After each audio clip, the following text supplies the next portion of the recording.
There are places in the world where the line between life and death, between past and present, becomes frighteningly thin.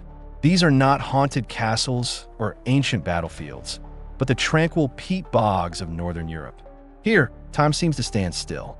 The acidity of the water, the lack of oxygen, and the cold layers of sphagnum moss combine to form the perfect natural preservative. They can swallow a living creature and return it to the world centuries later, almost intact. Skin, hair, fingernails, even the last expression on the face, all are preserved. But what the bog holds is more than just bodies. It holds stories, secrets, and sometimes curses.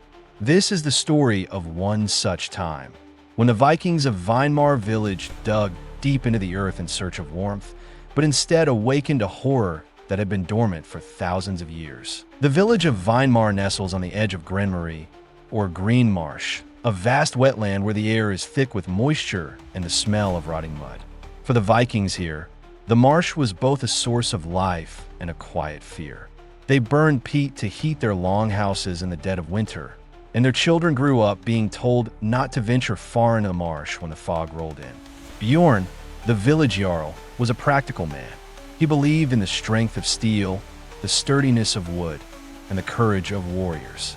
Tales of ghosts and spirits in the marsh were, to him, nothing more than lullabies told by mothers to frighten their children. It all began one late autumn afternoon, when the air was already chilly, signaling the approach of winter.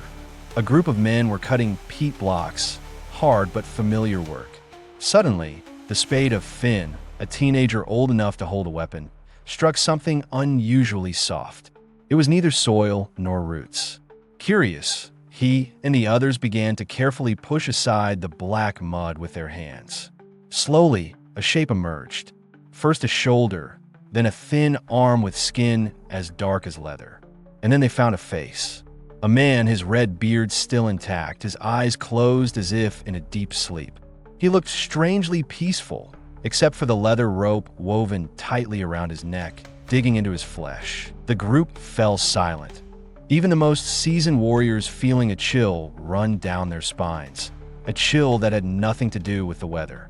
They had seen many deaths, but never anything like this. A death perfectly sealed in time. Bjorn was called. He knelt down, examining the body carefully.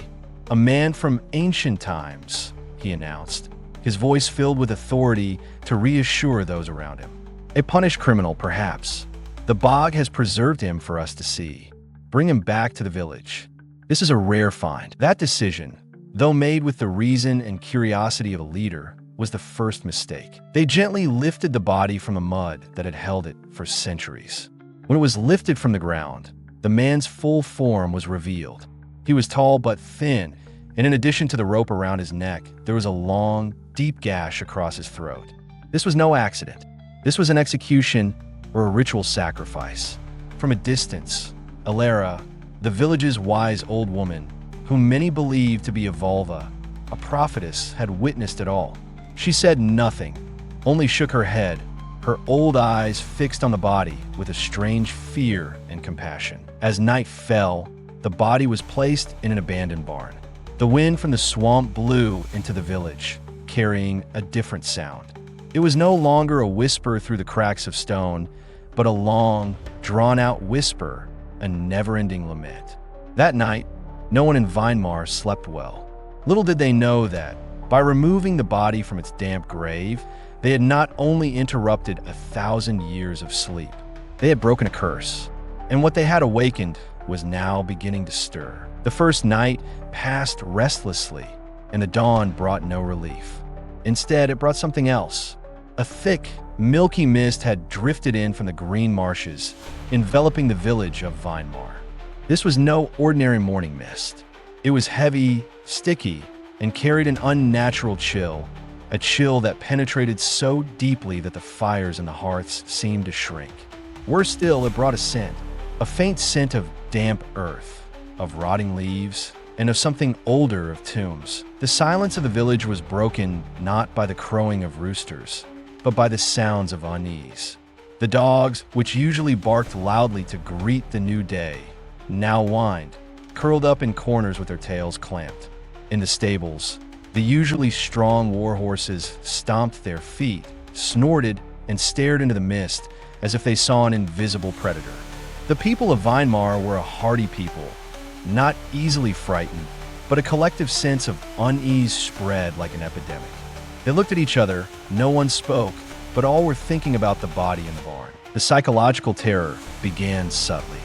A woman fetching water from the village well was startled and dropped her bucket.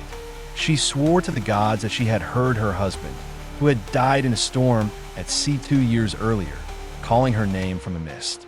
A hunter checking his traps at the edge of the forest rushed back to the village, his face pale, saying he had seen tall, silent figures moving among the trees. But when he looked closely, there was nothing there. They were visions of fear, Bjorn told himself, but he could not explain why the air felt so cold, why the stench grew stronger. To quell the growing panic, Bjorn decided to confront its source. He and 2 of his trusted warriors approached the warehouse where the body lay.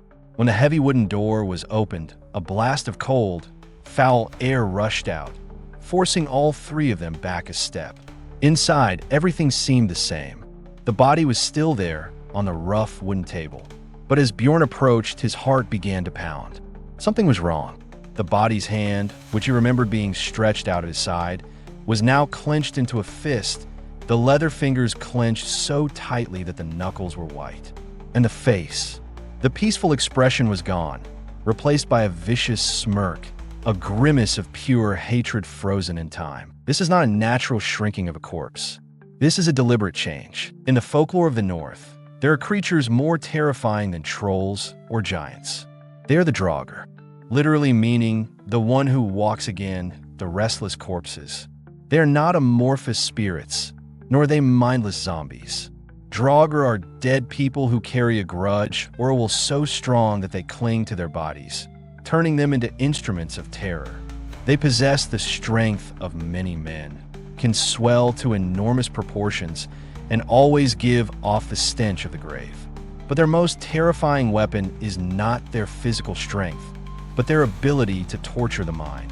They are the embodiment of jealousy and hatred for the warmth of life, and they will do anything to extinguish it. That night, Finn, the boy who had found the body, could not sleep. Driven by a morbid curiosity, he crept out of the house and headed for the barn. He did not dare go in, but peered through the gap between 2 wooden planks.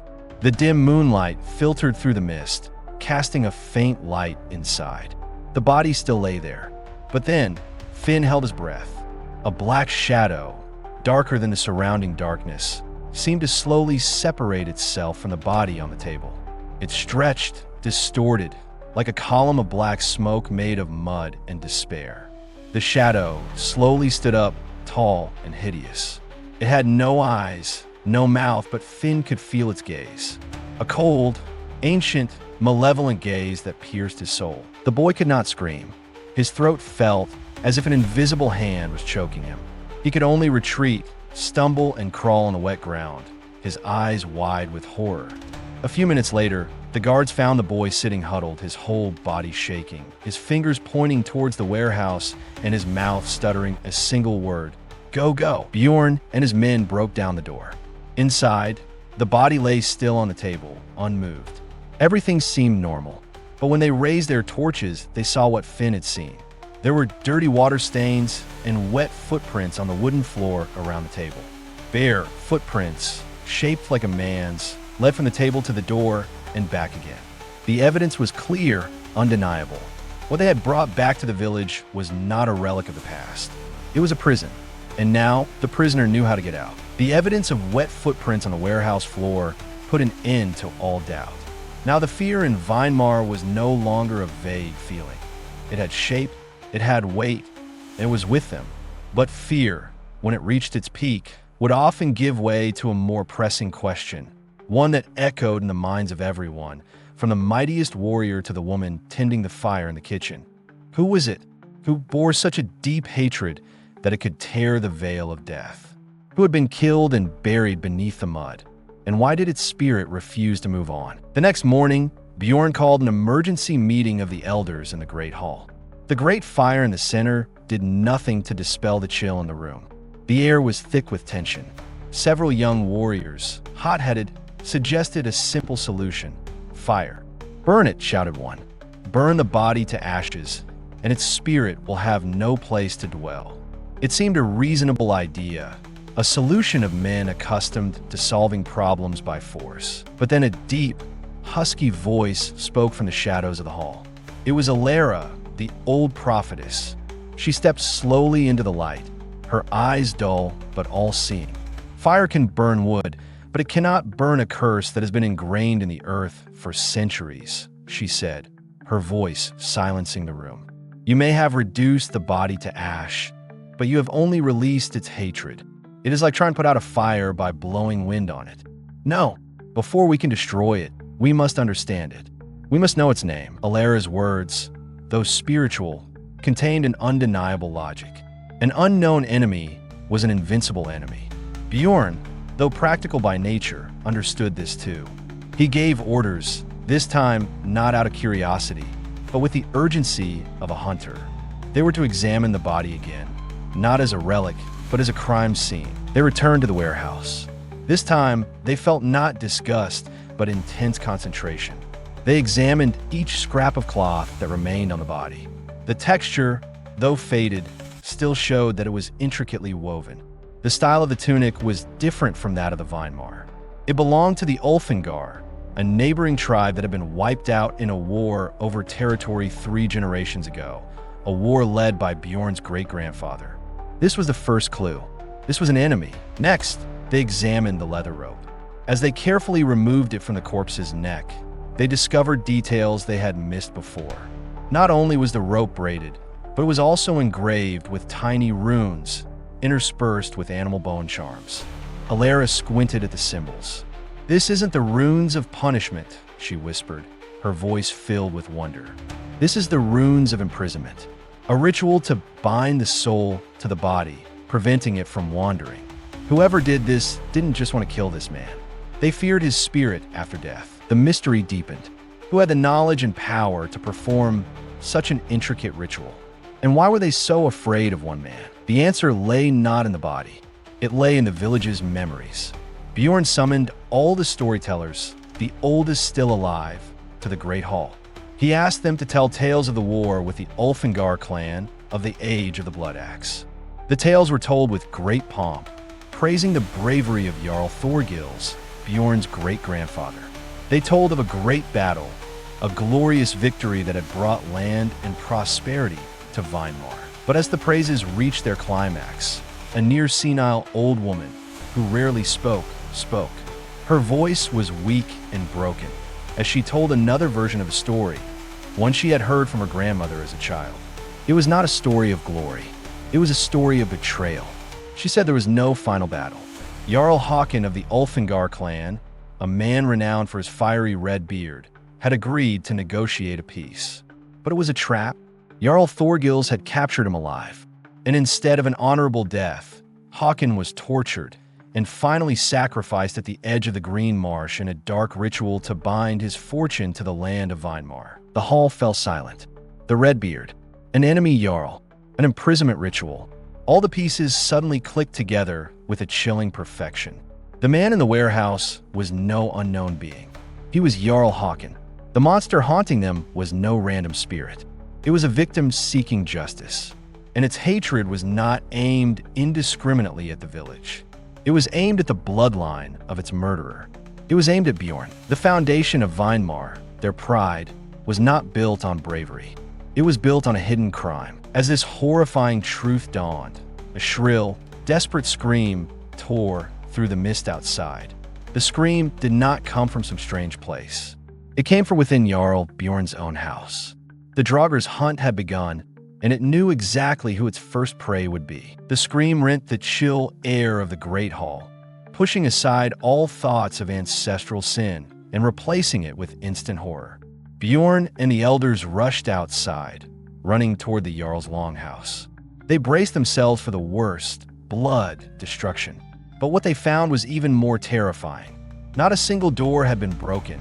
Not a single object had been knocked over. Bjorn's young son, his heir, was huddled in a corner, his body unscathed. But the boy's eyes were wide and empty, and a trembling finger pointed at the cold hearth.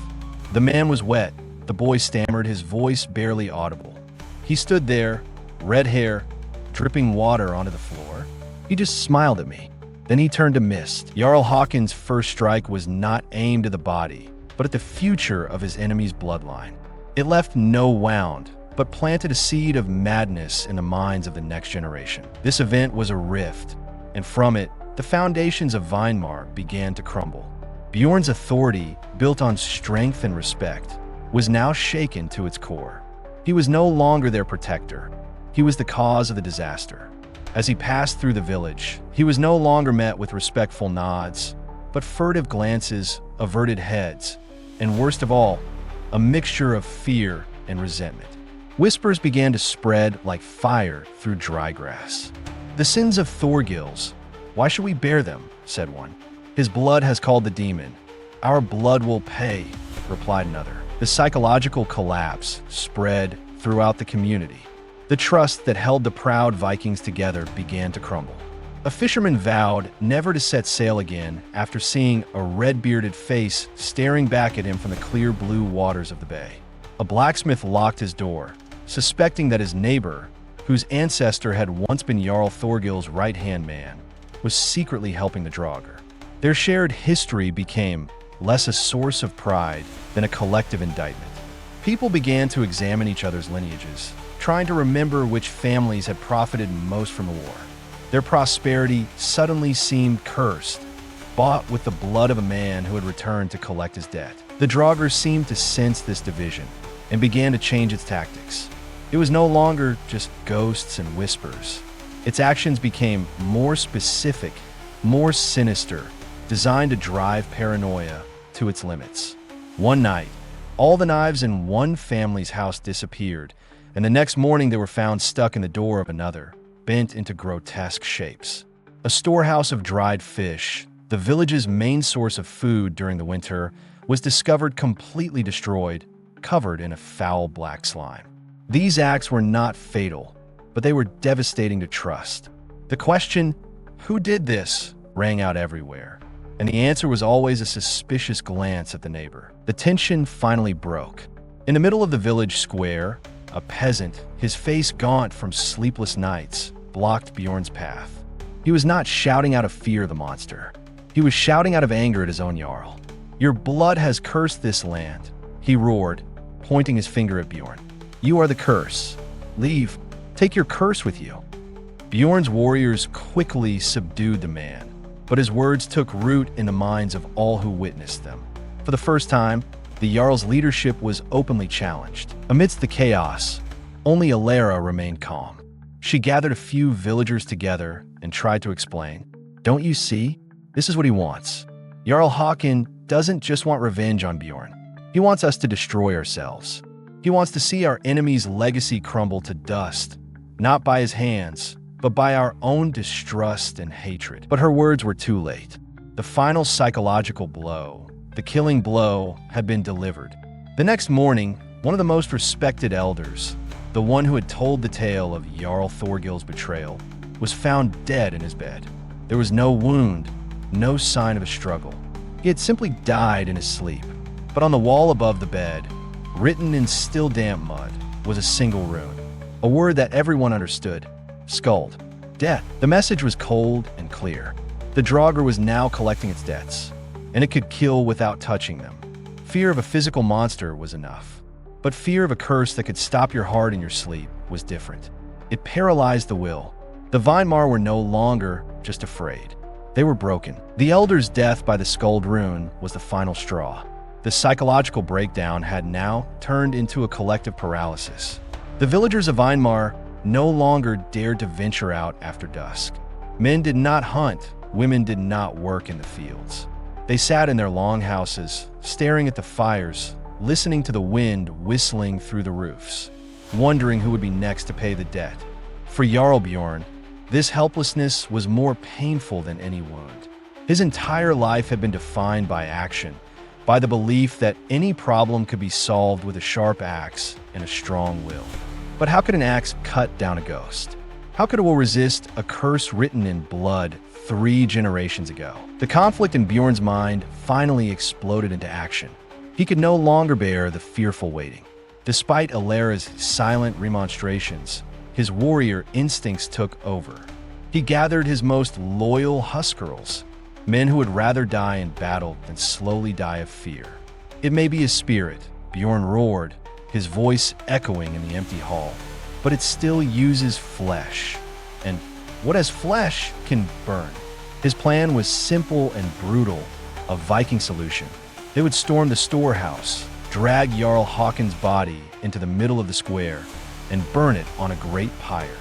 They would show the village that their enemy was flesh and blood, and would burn to ashes like any other. They marched into the warehouse, a small army of desperate men, their torches illuminating the determination and fear in each other's eyes.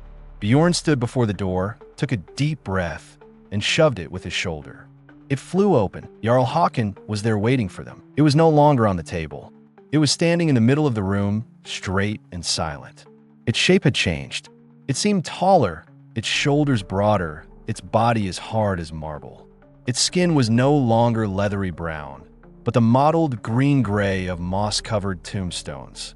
And its eyes were open, 2 empty pits, but in the middle of them there were 2 opaque white points of light, a cold light of eternal hatred. For a moment, even the bravest warriors froze. But the Jarl's command snapped them back to reality. "For Weinmar," Bjorn shouted and charged first, his famous battle axe brandished. The others followed. The fight was a massacre, but not in the way they expected. Bjorn's axe, which could have cleaved a man in 2, struck the Draugr's chest with a dry, stone-like thud. It left no scratch. The swords of the other warriors either slid across its stony skin, or worse, passed through it like a smoke illusion, then reformed instantly. The Draugr did not fight back with a weapon. It merely swung an arm, and a tall warrior was sent flying backward, hitting the wooden wall with a crunch of bone. It roared, a sound that did not come from its throat, but seemed to come from the earth itself, a sound that chilled the air, extinguished the torches, and sapped the courage of the man. In a matter of minutes, it was all over. Bjorn's Huskarls lay on the floor, some broken, some unconscious, all shaking from a terrible psychological shock. Bjorn stood there, the axe in his hand, now Teresa, heavy and useless. He had failed, utterly and humiliatingly. That night, Bjorn did something he never thought he would do. He went to Alera's small hut on the edge of the village. He entered the hut, which smelled of smoke from herbs and other unnamed things. He said nothing, but placed his battle axe, the symbol of his power and his failure, on her small table. "You were right," he admitted, his voice hoarse with bitterness. "My steel cannot kill a wraith. Teach me your way of fighting." Alera looked at him, her eyes filled with no triumph, only sympathy.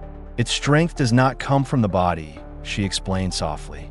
"Its strength comes from the memory of its unjust death, and from the very soil that drank its blood. The swamp nourishes it. We cannot attack the tree, we must pull it out by the roots." She said they must perform a counter-ritual, a second funeral to free or destroy Haakon's spirit altogether. But those rituals were long forgotten, left only in ancient songs and faded runes. Their mission was clear now, not to fight, but to search. Alera gave Bjorn his first mission on this new path. "Go to where you found it," she commanded. "Go there alone, at dusk. Bring no weapons. Carry an apology in your heart. And listen. Listen to what the swamp has to say to you." For Jarl, a warrior, to go to the heart of an enemy's power empty-handed was an act of madness, a surrender. But Bjorn knew that this was the only way left. He nodded. The conflict between his belief in harsh reality and his ancient beliefs was over. He realized that, in this world, they were sometimes one and the same. Dusk fell over the village of Weinmar like no other. The sun did not set below a clear horizon. It was simply swallowed by the endless wall of mist from the green marsh, turning the sky from gray to purple, then to a pitch-black black. This was the moment Alera had appointed.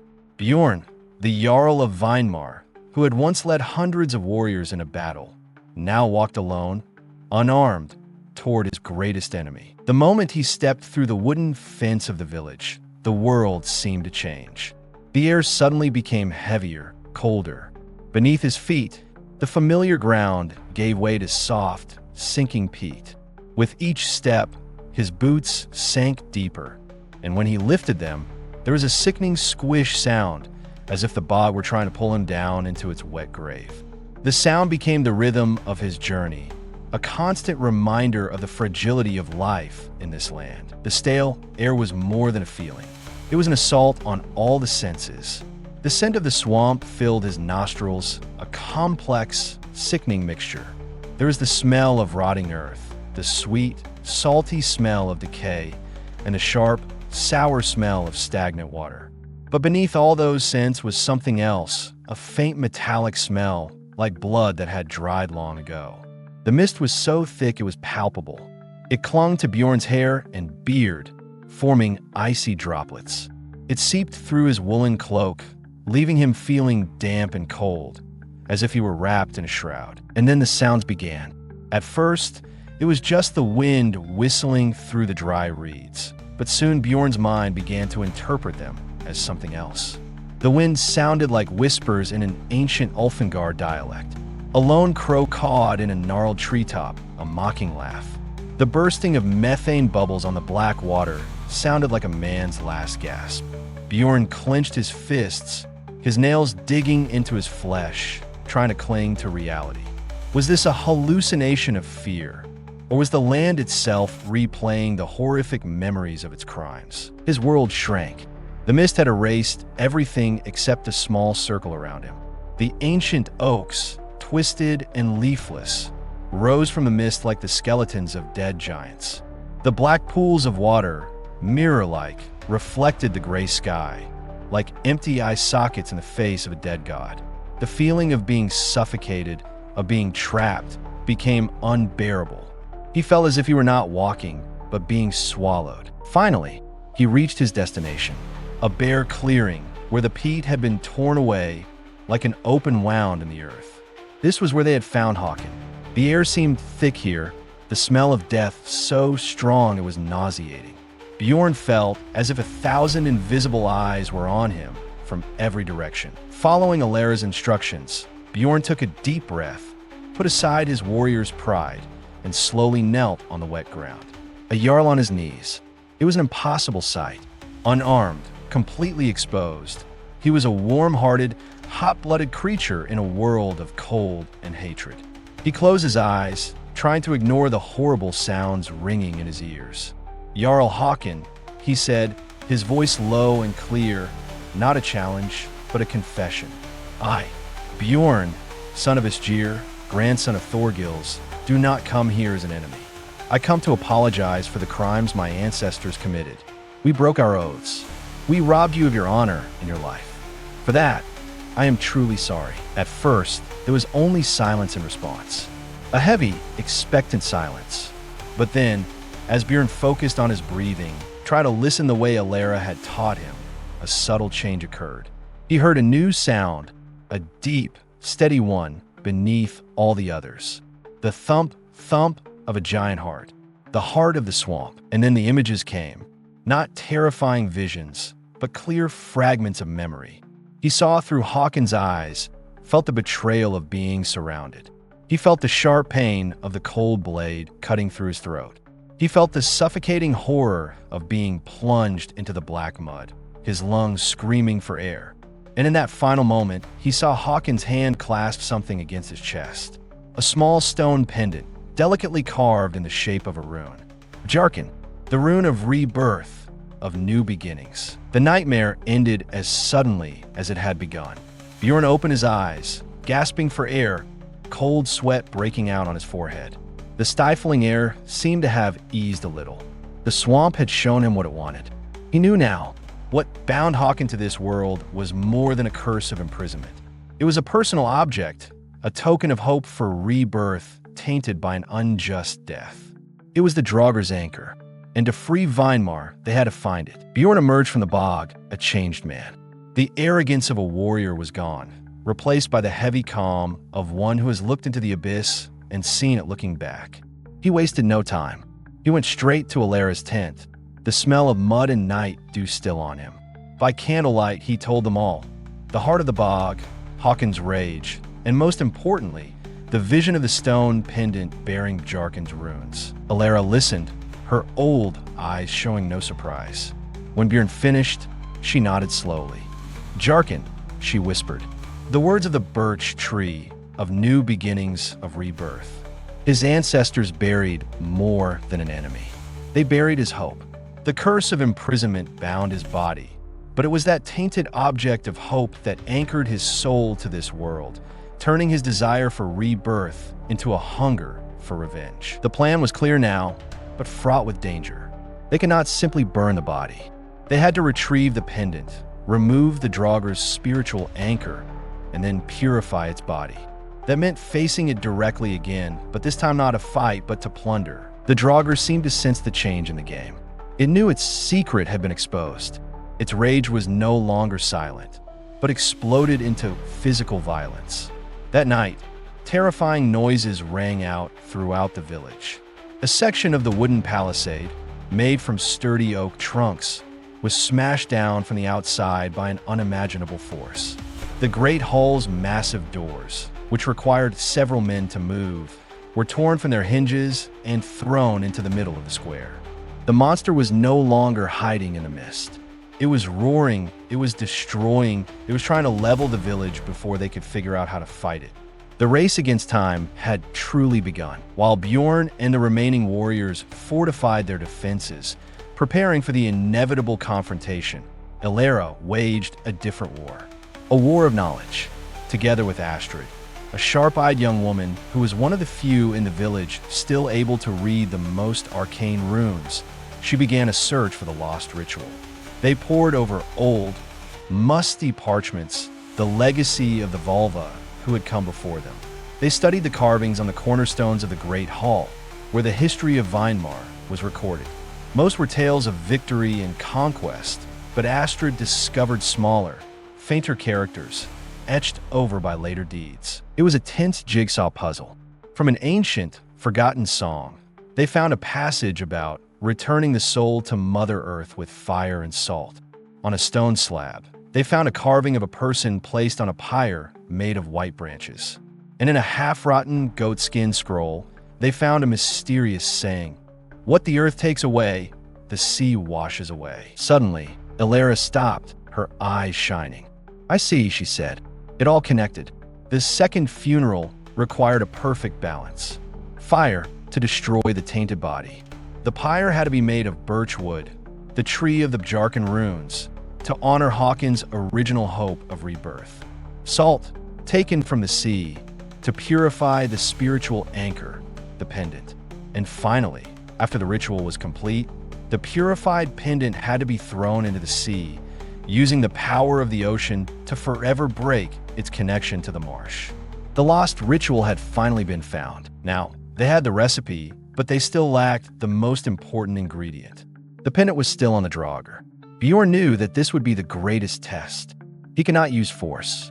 He would have to use wisdom, or perhaps compassion. He selected a small group of 5 of his bravest warriors, who had seen the uselessness of steel and now believed in Alara's plan.